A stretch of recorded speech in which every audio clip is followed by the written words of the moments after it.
Hello दोस्तों, स्वागत है आप सभी लोगों का हमारे यूट्यूब चैनल स्टडी समागम पर। साथियों, आज का ये वीडियो आप लोगों के लिए हमेशा की तरह बेहद खास होने वाला है, क्योंकि साथियों आज के इस वीडियो में मैं आप सभी के लिए कुछ महत्वपूर्ण अपडेट देने वाला हूं। दोस्तों, अपडेट क्या है वो देख लीजिएगा। साथियों, रेलवे में फ्री यात्रा करने के कुछ नए नियम लागू हो चुके हैं, उनके बारे में हम जानेंगे आज के इस वीडियो में। इसके अलावा नरेगा का पैसा, स्कॉलरशिप यानी कि विद्यालय और महाविद्यालय में पढ़ने वाले जो छात्र हैं उनकी जो स्कॉलरशिप है वो अभी तक क्यों नहीं आई और कब तक आ सकती है, और पेंशन को लेकर क्या अपडेट है, और बजट को लेकर क्या अपडेट है, और पैसा कब आएगा, कितना आएगा। और इसके अलावा साथियों, बेरोजगारी भत्ता को लेकर छोटा सा अपडेट आया है, यानी कि जो बेरोजगारी भत्ता का इंतजार कर रहे युवा बेरोजगार हैं उनका भत्ता कब तक आ सकता है, बजट क्या कहता है वो भी देखिएगा। और फ्री राशन का जो पोर्टल है साथियों, उसकी एक छोटी सी अपडेट आई है, वो भी देख लेना। साथ में दोस्तों, पेट्रोल डीजल के सस्ते दामों को लेकर मंत्री सुमित गोदारा जी का एक नया बयान सामने आया है, उसके विषय में भी चर्चा करेंगे। तो चलिए साथियों, वीडियो को शुरू करते हैं और एक एक स्टेप को अच्छे प्रकार से समझते हैं। दोस्तों, सबसे पहले हम वीडियो में चर्चा करते हैं बिना टिकट रेलवे में सफर करने के जो नए नियम लागू हुए हैं वो कौन कौन से नियम और उनके माध्यम से आप लोग बिना टिकट के रेलवे में किस प्रकार से सफर कर सकते हो। तो साथियों, हाल ही में रेलवे ने अपने सभी रेल यात्रियों के लिए रेलवे एक्ट में कुछ महत्वपूर्ण नियम लागू किए हैं, जिन नियमों के चलते यदि कोई भी रेलवे यात्री बिना किसी टिकट के यात्रा करता है तो उसको हर्जाना देने की आवश्यकता नहीं होगी, लेकिन उसकी यात्रा रेलवे एक्ट के कुछ नियमों के तहत होनी चाहिए। रेलवे के ऐसे कौन कौन से नियम है जिनके माध्यम से एक रेलवे यात्री बिना किसी टिकट के भी रेलवे में यात्रा कर सकता है, सफर कर सकता है। तो देखिए साथियों, सबसे पहला जो नियम है वो कौन सा, वो पढ़ लीजिएगा। यदि आप रेलवे में यात्रा करना चाहते हैं लेकिन यात्रा करने से पहले आपको टिकट काउंटर पर काफी हद तक भीड़ दिखाई देती है और आप लाइन में लगे हुए हैं, तो इस स्थिति में आप रेलवे में बिना किसी टिकट के सफर कर सकते हैं। यदि आपको लगे कि आपकी ट्रेन छूटने वाली है तो आप मात्र प्लेटफॉर्म के टिकट लेकर रेलवे में सफर कर सकते हैं, लेकिन यदि आपको रास्ते में टीटी मिलता है तो इस स्थिति में आप रेलवे टीटी को प्लेटफॉर्म टिकट दिखाकर आगे का टिकट बनवा सकते हैं। जी हाँ साथियों, यानी कि यदि टिकट घर में बहुत ज्यादा भीड़ है और आपको लगता है कि यदि मैं टिकट लूंगा तो मेरी ट्रेन छूट जाएगी, तो दोस्तों आप लोग प्लेटफॉर्म की जो मशीन होती है वहां से जो टिकट लिया जाता है वहां से भी आप लोग टिकट ले सकते हो और यात्रा कर सकते हो। जब आपको टीटी पकड़ लेना तो आपको चिंता करने की आवश्यकता नहीं है। आप लोगों से दोस्तों पूरी रेल यात्रा का टिकट नहीं बनाया जाएगा, आप लोगों से बस जहां से आप लोग सफर करना चाहते हैं और जहां तक करना चाहते हैं आप लोग वहां तक का टिकट बनवा सकते हैं, लेकिन इसके पास आप लोग के पास वो प्लेटफॉर्म वाला टिकट होना बेहद आवश्यक है। लेकिन साथियों, रेलवे का ये एक्ट है कौन सा वो तो देख लीजिएगा। तो दोस्तों, ये अधिकार रेलवे यात्री को इंडियन रेलवे एक्ट की धारा 137 में दिया गया है, जिसके माध्यम से रेलवे यात्री ट्रेन के अंदर भी टिकट ले सकता है। यदि आप एक विद्यार्थी हैं और आप किसी भी एग्जाम देने के लिए रेलवे का उपयोग करते हैं तो आप उधार में भी सफर कर सकते हैं। इसके लिए आप टीटी से उधार की बोलकर जिस अंतिम प्लेटफॉर्म पर उतरोगे उस पर टिकट का पैसा देने के लिए बोल सकते हैं। यानी कि आपको यदि टीटी पकड़ लेता है और आप किसी एग्जाम को देने जाते हैं तो आप टीटी को बोल सकते हैं कि मैं जिस अंतिम रेलवे स्टेशन पर उतरूंगा वहां पर मेरे साथी हैं, वहां पर मेरा भाई है, पर कोई सगा संबंधी है जिससे मैं पैसे लेकर के आपको पैसे का भुगतान कर दूंगा। दोस्तों, यह भी आप लोगों के लिए एक नियम लगा दिया गया है। साथियों, रेलवे सभी विद्यार्थियों के लिए यह अधिकार इंडियन रेलवे एक्ट की धारा 55 में देता है। यदि ट्रेन में सफर करने के दौरान आपको कोई भी आवश्यक वस्तु चोरी हो जाती है आपकी, या फिर आपको कोई भी वित्तीय नुकसान हो जाता है, तो रेलवे एक्ट की धारा 124A तथा धारा 125 के माध्यम से रेलवे आपके लिए सारे सामान का भुगतान करेगा, लेकिन इसके लिए आपके पास टिकट होना बेहद आवश्यक है। यदि आपने जनरल का टिकट करवा रखा है तो भी आप रिजर्वेशन या स्लीपर या फिर एसी डिब्बे में सफर कर सकते हैं, लेकिन आप सफर उस स्थिति में ही कर सकते हैं जिस समय जनरल डिब्बे में हद से ज्यादा भीड़ हो, और उस समय आप टीटी मिलने पर टीटी को बता सकते हैं कि मैंने ट्रेन का टिकट बुक किया था, जिसमें सबसे पहले ट्रेन बुक हुई थी और उसके बाद ट्रेन के अंदर डिब्बा बुक हुआ था, जिसके तहत आप मुझे ट्रेन से बाहर नहीं उतार सकते। यदि आप मुझे रिजर्वेशन या स्लीपर डिब्बे से उतारना चाहते हैं तो मुझे जनरल डिब्बे में बैठकर जाने की जगह दिलवाइए। यह अधिकार रेलवे इंडियन एक्ट की धारा 139 के तहत सभी यात्रियों के लिए दिया जाता है। इस धारा का प्रयोग बिना किसी टिकट यात्रा कर रही महिला तथा बच्चे रात्रि के समय भी कर सकते हैं। यदि बच्चे तथा महिला रात्रि में बिना टिकट के यात्रा करते हैं तो कोई भी रेलवे का कर्मचारी वह आपको ट्रेन से नहीं उतार सकता है। इसके अलावा साथियों, यदि आप रेलवे में टिकट के माध्यम से सफर करते हैं, आपको कोई रेलवे का कर्मचारी आकर आपके साथ बदतमीजी करता है, आपको तंग करता है, तो आप उसके खिलाफ कार्रवाई कर सकते हैं, जिसके माध्यम से उस कर्मचारी को 500 रुपए का भुगतान करना होता है और कुछ समय के लिए वह कर्मचारी अस्थायी रूप से निलंबित भी किया जा सकता है। यह अधिकार सभी यात्रियों के लिए इंडियन रेलवे एक्ट की धारा 172 देती है।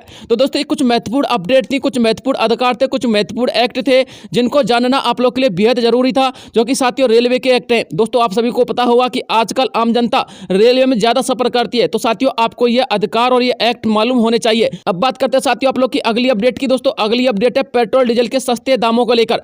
साथियों, राजस्थान राज्य एकमात्र ऐसा राज्य है जिसमें अन्य पड़ोसी राज्यों की तुलना में पेट्रोल तथा डीजल के दाम काफी हद तक ज्यादा है। राजस्थान की जनता पेट्रोल तथा डीजल के सस्ते दामों को लेकर चिंतित दिखाई दे रही है। राजस्थान वासियों का कहना है कि विधानसभा चुनाव से पहले प्रधानमंत्री नरेंद्र मोदी पार्टी ने अपने चुनावी रैली के दौरान पेट्रोल तथा डीजल के राजस्थान में सस्ते होने का वायदा किया था, लेकिन अभी तक यह वायदा पूरा नहीं किया गया है। भाजपा सरकार के सभी मंत्री राजस्थान में पेट्रोल तथा डीजल पर अपना बयान देने से बचाव करते हैं। जिस किसी भी मंत्री से पेट्रोल तथा डीजल की वार्ता की जाती है तो वह अपना पल्ला झाड़ लेता है, लेकिन राजस्थान राज्य में बजल्ला सरकार के खाद्य एवं नागरिक आपूर्ति मंत्री की पेट्रोल तथा डीजल पर नई प्रतिक्रिया सामने आई है। मंत्री सुमित गोदारा ने गंगानगर में प्रदेश की जनता को आश्वासन दिलाते हुए कहा, हमारी सरकार जल्द ही पेट्रोल तथा डीजल के दामों की समीक्षा करेगी और आने वाले कुछ ही दिनों के अंतर्गत पेट्रोल तथा डीजल के दाम सस्ते कर दिए जाएंगे। वहीं बजल्ला शर्मा जी के कुछ मंत्रियों का कहना है कि अभी राजस्थान सरकार के पास इतना बजट नहीं है कि पेट्रोल तथा डीजल के दामों को एक साथ नियंत्रित किया जा सके। भूतपूर्व सरकार ने राजस्थान राज्य के राजकीय कोष को पूरी तरह से खाली कर दिया था, अब इसे फिर से संगठित करने में थोड़ा सा समय लग सकता है। इसके अलावा साथियों फ्री राशन को लेकर क्या अपडेट है और दोस्तों राशन कार्ड के पोर्टल को लेकर क्या अपडेट है वो भी देख लीजिएगा। राजस्थान राज्य के अंतर्गत खाद्य सुरक्षा योजना का ऑफिशियल पोर्टल खुलने का लोग बड़ी बेसब्री से इंतजार कर रहे हैं। लगभग 10 लाख लोग ऐसे हैं जो खाद्य सुरक्षा योजना के लाभ से वंचित हैं। सूत्रों के अनुसार खबर ऐसी आ रही है कि खाद्य सुरक्षा योजना का ऑफिशियल पोर्टल सरकार लोकसभा चुनाव से पहले ओपन करने की तैयारी में है।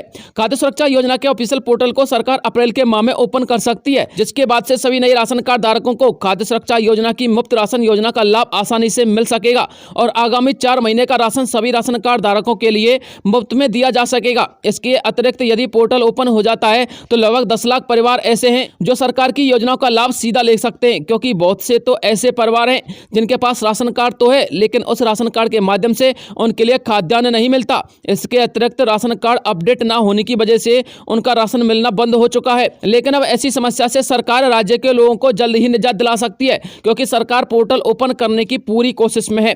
दोस्तों बेरोजगारी भत्ता, नरेगा का पेंशन और स्कॉलरशिप को लेकर क्या अपडेट आई है वो देख लीजिएगा। बेरोजगारी भत्ता 18 युवा बेरोजगार पिछले 5-6 महीनों से अपने बेरोजगारी भत्ते का इंतजार कर रहे हैं, लेकिन अभी तक उनका इंतजार समाप्त नहीं हुआ है। जानकारी के लिए आपको बता दें, बेरोजगारी भत्ता मार्च के महीने में सभी युवा बेरोजगारों के लिए वितरित कर दिया जाएगा, लेकिन संभावना बताई जा रही है कि बजट घाटे की वजह से सभी युवा बेरोजगारों का लगभग 2 या फिर 3 महीने तक का भत्ता फिर भी रोका जा सकता है। सभी युवा बेरोजगारों के लिए मार्च के महीने में बेरोजगारी भत्ता भुगतान करने हेतु नया बजट आने वाला है, जिस बजट के चलते युवा बेरोजगारों का अब इंतजार समाप्त हो सकता है।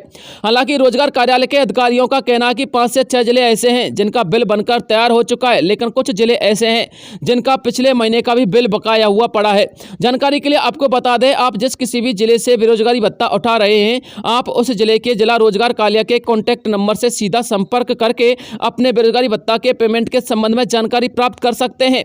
प्रत्येक जिला रोजगार कार्यालय के अधिकारी आपको संतुष्टिपूर्ण जवाब देंगे। मैं अधिकांश जिला रोजगार कार्यालय के संपर्क लिस्ट आपको संलग्न कर रहा हूं, आप अपने जिले के कार्यालय से संपर्क कर सकते हैं। तो देखिए साथियों, ये आप लोग के जिला रोजगार कार्यालय के पता तथा दूरभाष केंद्र के नंबर हैं। आप लोग इनको डायल करके ये पूछ सकते हैं कि हम लोग का जो पेमेंट है वो क्यों नहीं आ रहा है, हमारे पेमेंट के संबंध में क्या प्रॉब्लम आ रही है, क्या नहीं आ रही है, कब तक आ सकता है, हम लोगों का कब तक इंतजार समाप्त हो सकता है। तो ये साथियों लगभग 33 जिलों का जिला रोजगार कार्यालय का जो कॉन्टैक्ट नंबर है, मैं यहाँ पर आपको इसे संलग्न कर रहा हूँ, आप लोग संपर्क कर लीजिएगा। अब बात करते हैं साथियों अगली अपडेट की। दोस्तों अगली अपडेट आ रही है मनरेगा कर्मियों के पेमेंट को लेकर।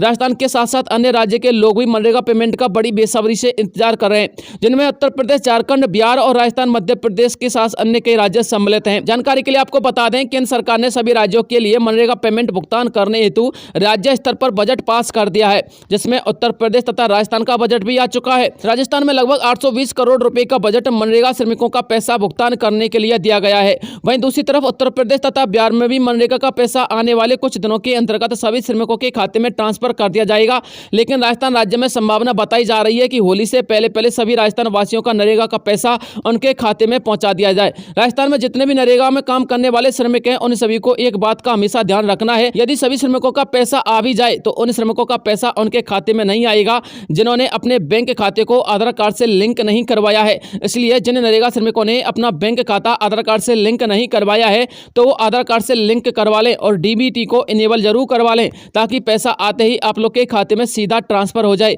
अन्यथा पैसा आने के बाद भी आपका पेमेंट नहीं मिलेगा, इस बात को ध्यान में रखिएगा।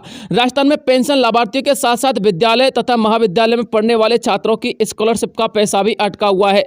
राजस्थान के लगभग सभी पेंशन लाभार्थी, विद्यालय तथा महाविद्यालय में पढ़ने वाले छात्र, नरेगा श्रमिक, बेरोजगारी भत्ता उठा रहे युवा बेरोजगार अपने अपने भुगतान का इंतजार कर रहे हैं, लेकिन सरकार की तरफ से इन सभी के लिए एक ही जवाब पेश किया जाता है कि अभी राजस्थान सरकार में बजट घाटा है और बजट घाटे को संतुलित करने में कुछ समय लग सकता है, जिसको लेकर हमारी सरकार कार्यरत है। यानी कि साथियों एक शब्द में यदि कहना बताना चाहूँ तो आप लोग का पेमेंट जरूर आएगा, लेकिन साथियों बजट घाटे की वजह से आप लोग का जो पेमेंट है वो अटका हुआ है। साथियों सिर्फ नरेगा श्रमिकों का ही पेमेंट नहीं अटका हुआ है और ना ही साथियों सिर्फ युवा बेरोजगारों का भत्ता अटका हुआ है, बल्कि साथियों पेंशन लाभार्थियों की पेंशन भी अटकी हुई है, स्कॉलरशिप महाविद्यालय विद्यालय में पढ़ने वाले छात्रों की भी अटकी हुई है। तो साथियों इस प्रकार से बहुत सारा ऐसा पैसा है जो बजट घाटे की वजह से अभी वितरित नहीं किया गया है, लेकिन साथियों आने वाले कुछ ही दिनों के अंतर्गत आप सभी लोगों का जो पेमेंट है आप लोग के खाते में ट्रांसफर कर दिया जाएगा। तो साथियों ये अपडेट थी जो मुझे आप लोगों तक पहुंचानी थी। इसके अलावा यदि कोई नया अपडेट आएगा तो मैं आपको तुरंत वीडियो प्रोवाइड करवा दूंगा। मिलता हूं आपसे नेक्स्ट किसी अन्य वीडियो में, तब तक के लिए जय हिंद जय भारत।